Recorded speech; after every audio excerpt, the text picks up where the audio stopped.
ప్రాజెక్టులు సల్లగుండా స్కూల్లా పిల్లగాళ్ళకిచ్చే ప్రాజెక్టులు పూర్తి చేయలేక పెద్దోళ్ళకైతే టార్చర్ ఉంటుంది. హోంవర్క్లు ఆటలతోటే సాల్ అవుతుందంటే మీదికెళ్ళి సైన్స్ ప్రాజెక్టులు, సోషల్ ప్రాజెక్టులు, ఇంగ్లీష్ ప్రాజెక్టులట. ప్రాజెక్టులు గట్నే జాతీయ విజ్ఞాన దినోత్సవం ఉందని వికారాబాద్లో ఉన్న ఒక ప్రైవేట్ స్కూల్లో సైన్స్ ఫేర్ పెట్టిరట. అందులో 5th క్లాస్ చదివే ఒక పిల్లగాడు ప్రాజెక్టు తయారు చేసిండట. అంటే తనే చేసిండా లేదంటే తల్లిదండ్రులు హెల్ప్ చేసిరా అన్న ముచ్చట పక్కకు పెడితే తయారైన ఆ ప్రాజెక్టును పైలంగా బడికి తీసుకుపోయే డ్యూటీ ఎవరికి పడ్డది చూస్తే అయ్యో పాపం అంటారేమో పక్కగా.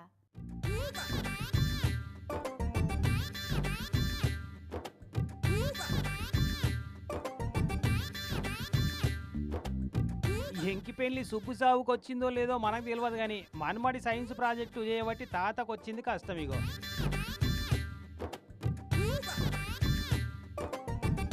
నెత్తి మీద కూరగాయల గంప ఎత్తుకొని పోతున్నట్టు ఎట్లా పోతుండో చూడు బడికి తాత.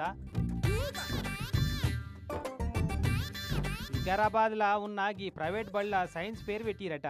ఈ మధుసూదన్ అనే 5వ తరగతి చదివే పిల్లగాడుండి చెత్తతోటి కరెంటు తయారు చేయడం ఎలా అనే ప్రాజెక్టును తయారు చేసినట.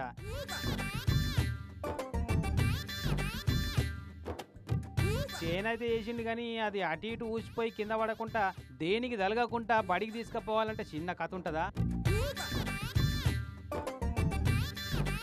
ఆటోలనో సైకిల్ మీదనో పెట్టుకపోరా అదే. ఇక ఎట్లా అని ఆలోచిస్తుంటే ఎదురుగా మల్లయ్య తాత కానొచ్చిండు. ఇగేముంది తాత తాత దై నువ్వు ఈ ప్రాజెక్టు నెత్తిలో పెట్టుకొచ్చాయి అని తాత నెత్తిలో ప్రాజెక్టు పెట్టి సైకిల్ ఎక్కి దొక్కుకుంటా తాతకు ఆ ప్రాజెక్టు గురించి వివరంగా చెప్పుకుంటా బడిదంకా కొంటపోయిండు.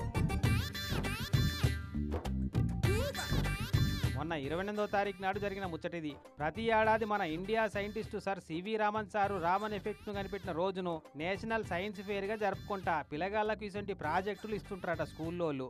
అగో అట్లా ఈ మనమటి చేయబట్టి వాళ్ళ తాతకు మోసే కష్టం వచ్చింది అని ఎవరో తీసిన ఈ వీడియోను సోషల్ మీడియాలో పెడితే కామెంట్లు చెప్తున్నారంట.